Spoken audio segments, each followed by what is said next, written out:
KMP Putri Yasmin yang mengangkut ratusan penumpang terbakar di Selat Lombok pada Rabu pagi. Asap pekat memenuhi dek kapal memicu histeris dan kepanikan. Satu penumpang dilaporkan tewas dan belasan lainnya terluka.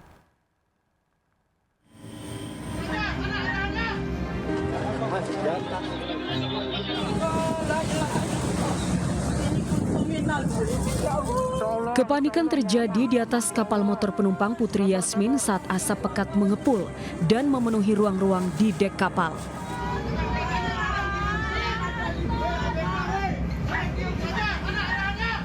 Penumpang menggunakan jaket pelampung berdesakan mencari jalan keluar.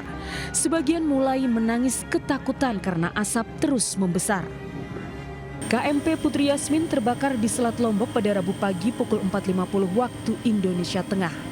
Saat kejadian, kapal tengah berlayar dari Pelabuhan Padang Bayi, Bali menuju Pelabuhan ASDP Lembar, Lombok Barat, Nusa Tenggara Barat. Dalam peristiwa ini, satu penumpang perempuan berusia 20 tahun asal Mataram dilaporkan tewas, sementara puluhan orang lainnya terluka. Salah satu penumpang bercerita banyak penumpang memilih melompat ke laut. Mereka terombang-ambing sekitar 3 jam sebelum dievakuasi kapal wisata Inggris Portling 2 yang tengah melintas di sekitar lokasi. Tiba-tiba ada asap, terus apinya besar. Ibu lihat asap itu di bagian mana, Bu? Di belakang atau di mana? Iya, di belakang. Di belakang. Evakuasi penumpang yang di Padang Bayi dengan jumlah 35 penumpang. Data tim Basarnas, total ada 173 korban berhasil dievakuasi. Sebagian penumpang dievakuasi ke Pelabuhan Padang Bayi untuk selanjutnya dilarikan ke rumah sakit untuk mendapat perawatan intensif. Basarnas mengerahkan helikopter untuk menyisir perairan dan mencari korban lewat udara. Dari Bali dan Nusa Tenggara Barat, tim liputan iNews melaporkan. Kepolisian akhirnya membongkar makam Sutrimo di Banyumas, Jawa Tengah pada Rabu siang. Tim gabungan dokter forensik mengambil puluhan sampel jenazah untuk mengetahui penyebab dan cara kematian Sutrimo yang disebut-sebut sebagai orang dekat ex-Jampitsus Febri Adriansyah.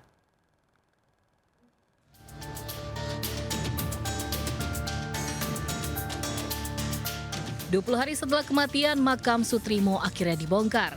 Proses pembongkaran makam atau ekshumasi dilakukan Rabu pagi pukul 9.30 di pemakaman Bantara Agung, Desa Lahar, Kecamatan Wangon, Banyumas, Jawa Tengah.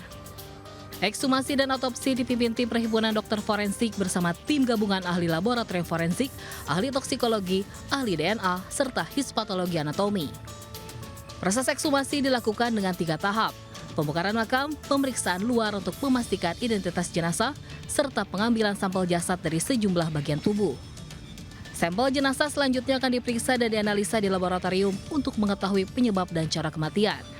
Diperkirakan hasil uji forensik akan selesai dalam 2 hingga 3 pekan ke depan. Secara visual, kami tidak mendapatkan tanda-tanda luka yang dimana diakibatkan oleh karena kekerasan tubuh maupun kekerasan tajam. Kami melakukan pemeriksaan lebih lanjut guna mengambil sampel-sampel untuk memastikan mencari penyebab pasti kematian.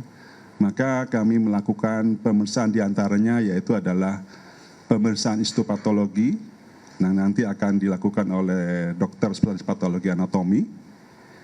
Pemeriksaan toksikologi yaitu untuk mencari apakah adanya racun dan sebagainya. Selama proses ekshumasi yang berlangsung sekitar 3,5 jam, sebanyak 180 personil Polresta Banyumas disiagakan. Kepolisian melakukan ekshumasi makam Sutrimo usai mengantongi izin dari keluarga. Ekshumasi dilakukan untuk mencari penyebab kematian Sutrimo yang disebut-sebut sebagai pegawai dan orang dekat ex-Jampitsus Febri Adriansyah. Sutrimo ditemukan meninggal di klinik Morden, Kebayoran Baru dalam kondisi mulut berbusa. Polda Metro Jaya menaikkan status kematian Sutrimo ke tahap penyidikan dan menerapkan pasal pembunuhan berencana. Dari Banyumas, Jawa Tengah, tim liputan iNews melaporkan. 2 orang terduga penistaan agama yang menukar hafalan Quran dengan sebotol minuman beralkohol ditangkap dan digelandang ke Polres Jakarta Utara.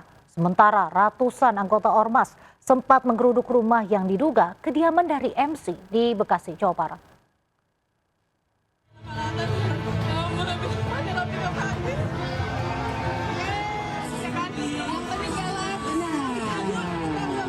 Usai viral dan mendapat kecaman banyak pihak, polisi akhirnya mengamankan 2 orang, R perempuan dan L laki-laki.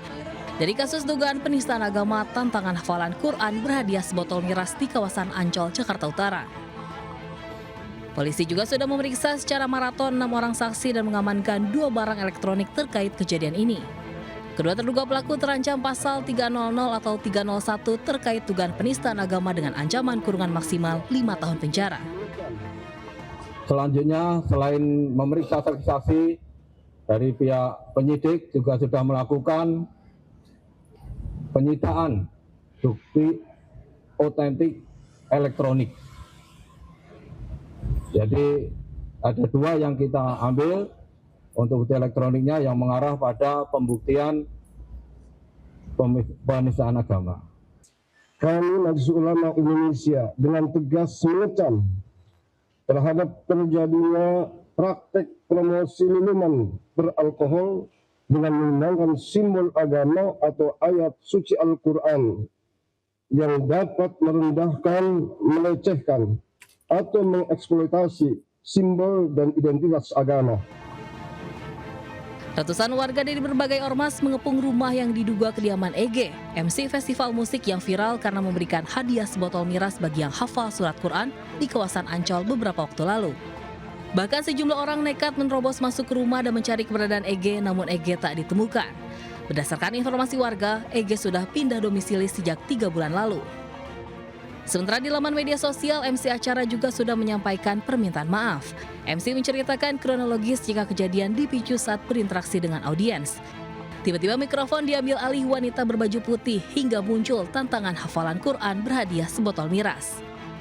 Sebelumnya viral sebuah stand produk minuman keras di festival musik di Ancol, Jakarta menggelar tantangan bagi pengunjung. Mirisnya dalam tantangan itu pengunjung bisa dapat gratis minuman keras dengan syarat membaca surat dalam Quran. Video kejadian ini pun menuai kecaman dari berbagai kalangan. Tim Liputan iNews melaporkan. Harga Pertamax masih mahal, banyak masyarakat beralih ke PPM subsidi jenis Pertalite. Kondisi tersebut membuat hampir di SPBU di Jakarta selalu dipadati antrian, termasuk di jalur antrian sepeda motor.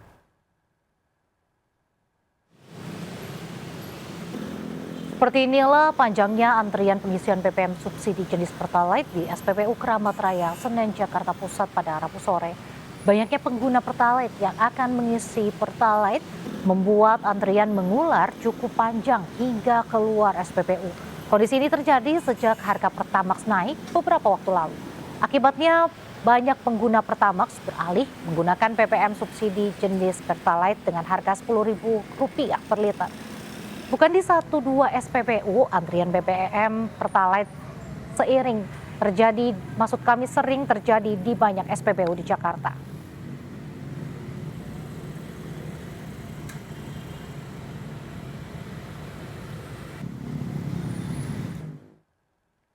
Pemirsa pengguna BBM Pertalite siap-siap ya, karena penjualan BBM subsidi itu akan kembali diperketat pada akhir tahun ini.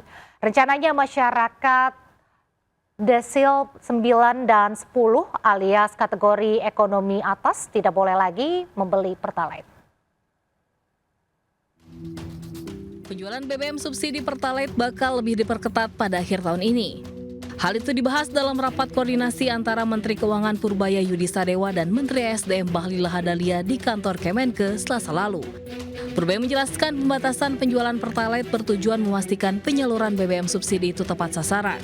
Nantinya kelompok masyarakat desil 9 dan 10 atau kategori ekonomi atas tidak boleh lagi membeli Pertalite. Namun untuk sepeda motor dipastikan tetap boleh mengisi BBM Pertalite. Jadi tadi kita membahas kemungkinan implementasi pembatasan subsidi Pertalite untuk yang tingkat atas, mungkin yang kuartil 10, 9, 10, supaya nanti bukan sekarang ya, beberapa bulan kemudian kita bisa kurangi secara bertahap. Sedang kita pelajari sistemnya. Saya juga sudah sempat melihat sistem Pertamina sudah cukup baik sehingga siap bisa dilaksanakan. Jadi menyangkut dengan pembatasan itu, nanti kan ada jenis kendaraan, ya. Jangan pakai BMW, pakai Mercy, masa pakai minyak subsidi. Itu yang dimaksudkan oleh Pak Menteri tadi. Bahlil menyebut selama ini masih banyak kelompok masyarakat ekonomi atas yang menikmati Pertalite bersubsidi, termasuk kategori desil 9 dan 10 yang merupakan kelompok di peringkat 20% teratas dari sisi kesejahteraan ekonomi. Akibatnya negara harus menganggarkan subsidi BBM hingga ratusan triliun rupiah setiap tahunnya. Kebijakan pembatasan berpotensi menghemat anggaran subsidi hingga 17 triliun per tahun. Tim Liputan iNews melaporkan. Aksi unjuk rasa peternak ayam di beberapa daerah terus terjadi. Pemerintah pun langsung turun tangan. Menteri Pertanian Andi Amran Sulaiman menegaskan pengelola SPPK harus menyerap telur dari peternak.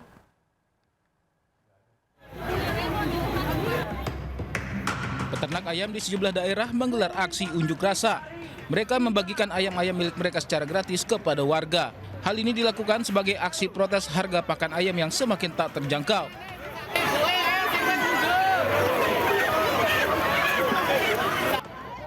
Mereka mengaku terus merugi lantaran harga telur ayam anjlok dan tidak menutupi biaya peternakan mereka.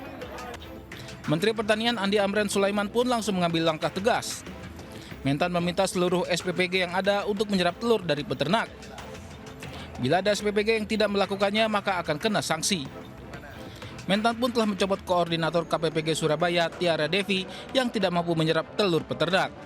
Mereka belum membeli harga telur sesuai perintah dari Kepala BKN. Kepala BKN dan beliau wakil Kepala BKN luar biasa. Itu kita lakukan demi peternak-peternak kita seluruh Indonesia. Mungkin nanti bukan itu saja, kalau ada yang melakukan lagi, itu dicopot lagi oleh beliau. Saat ini Kementerian Pertanian juga telah mengambil sejumlah langkah strategis, salah satunya adalah subsidi pakan ayam. Tim Liputan iNews melaporkan. Jelang sidang tahunan MPR dan sidang bersama DPR DPD pada 14 Agustus besok, gladi kotor digelar di Gedung Wakil Rakyat di Senayan, Jakarta. Dekorasi dan bunga-bunga penghias ruangan juga sudah memenuhi ruang sidang.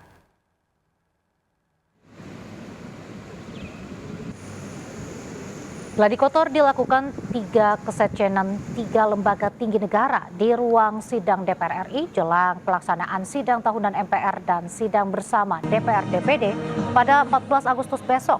Staf kesekjenan MPR, DPR dan DPD juga menjalankan simulasi mulai dari kehadiran Presiden dan Wakil Presiden. PLT Sekjen DPR, Supri Hartini menyampaikan jika persiapan sudah mencapai 90% dan diharapkan gladi kotor ini pelaksanaan sidang tahunan dan sidang bersama akan berjalan lancar.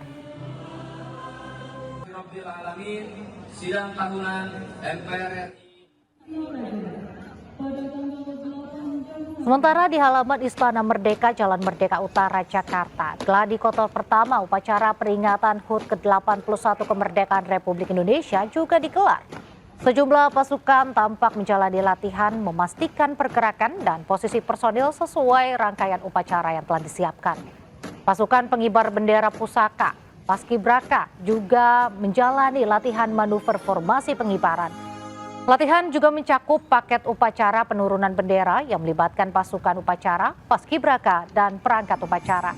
Gladi kotor pertama ini menjadi bagian dari pemantapan sebelum pelaksanaan upacara peringatan HUT ke-81 kemerdekaan RI pada 17 Agustus 2026 datang.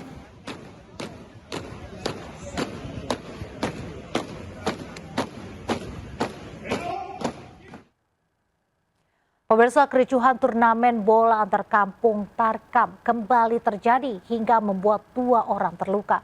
Kedua korban yang merupakan wasit dan hakim garis jadi bulan-bulanan masa hingga mengadukan kasus itu ke polisi. Korban berharap para pelaku digajar hukuman yang berlaku.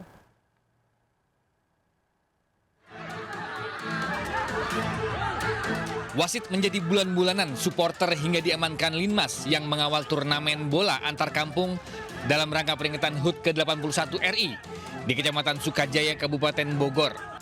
Kericuhan di semifinal turnamen Tarkam ini terjadi saat pertandingan antara Kampung Uruk Tengah melawan Kampung Pabuaran.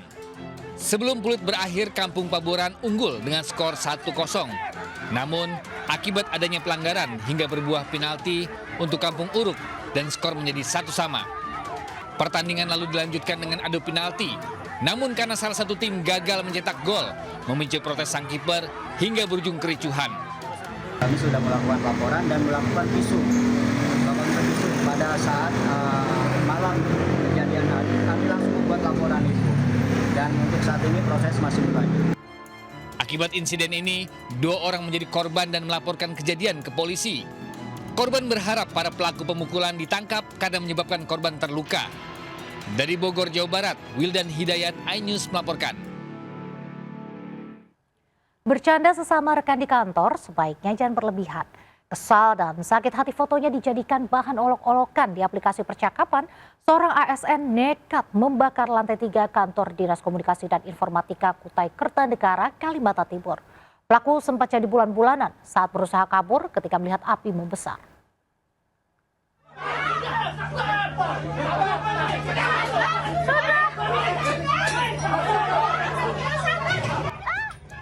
Sejumlah pegawai ASN pegawai Diskominfo mengamankan rekan mereka MFA karena nekat membakar ruang rapat lantai 3 Diskominfo Kutai Kartanegara, Kalimantan Timur. Usai dibekuk, ia digelandang petugas untuk menjalani pemeriksaan di Polres Kutai Kartanegara. Sebelumnya MFA diketahui datang ke kantor membawa galon berisi bahan bakar dan masuk ke ruang rapat hingga kebakaran terjadi.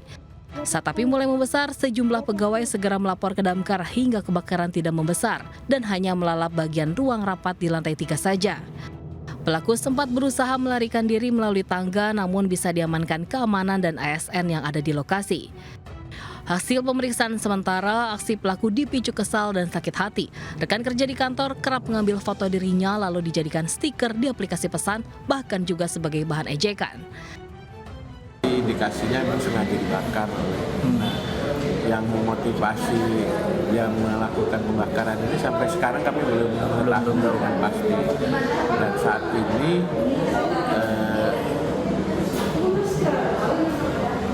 yang bersangkutan telah diamankan di Polres Kutai. Hasil olah TKP, polisi mengamankan barang bukti berupa rekaman CCTV, material terbakar, 1 galon BBM berkapasitas 19 liter, serta 1 botol air mineral yang diduga masih berisi Pertalite. Dari Kutai Kartanegara, Kalimantan Timur, Zulfikar, iNews melaporkan.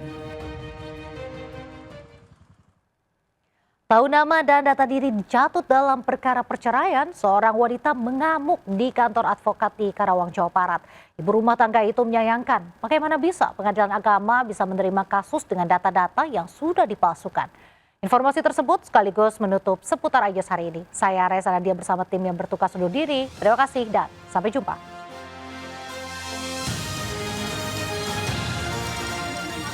Saya dapat dari Pengadilan Agama Pak Karawang Pak. Bapak di sini sudah pemalsuan data Pak.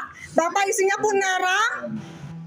Emosi datanya dipalsukan. Ita Hartati mengamuk kedua advokat yang diduga mencatut namanya dalam perkara pengajuan gugatan cerai terhadap suami. Ita mengaku tak pernah mengajukan gugatan cerai maupun penggunaan jasa advokat dalam proses penceraian. Ita mengaku mendapatkan salinan putusan Pengadilan Agama Karawang dan setelah dibaca, proses gugatan cerai seolah-olah diajukan dirinya. Ia mempertanyakan bagaimana data pribadi bisa digunakan dalam proses perkara hingga terbit putusan pengadilan. Putusan salinan itu saya lihat, saya baca dari awal sampai akhir itu semuanya direkayasa. Akhirnya dari situ begitu saya dapat putusan salinan, saya langsung datang ke advokat tersebut. Tapi sebelumnya saya sempat datang Pak tanpa bawa salinan karena saya agak dipersulit dari Pengadilan Agama. Terkait penggunaan data pribadi dan proses perkara perceraian dibutuhkan klarifikasi dari pihak-pihak terkait termasuk advokat yang terlibat serta pihak Pengadilan Agama Karawang. Hal ini penting untuk memastikan fakta sekaligus memberikan kepastian hukum. Dari Karawang, Jawa Barat, Rudi Setiawan, iNews melaporkan.